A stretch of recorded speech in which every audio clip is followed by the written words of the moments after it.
To add a glow effect to your video in Premiere Pro, follow these simple steps. First, add your video clip to the timeline.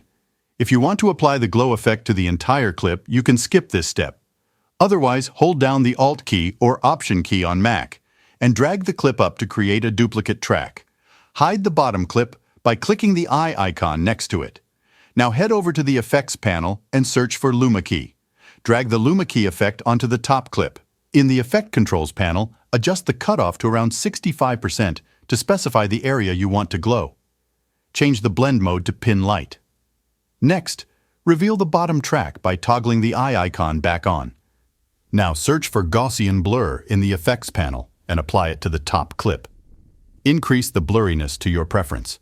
Make sure to check Repeat Edge Pixels to extend the glow to the edge of the frame. For different effects, you can experiment with different blend modes under opacity. Linear Dodge Add will create a more intense glow. You can adjust the opacity to control the intensity. To add a color tint to your glow, search for Color Balance HLS in the Effects panel and apply it to the top clip. Adjust the hue, lightness, and saturation to achieve your desired look. And there you have it, a beautiful glow effect added to your video in Premiere Pro. Experiment with different settings to customize the glow to your liking. Thanks for watching, and see you next time.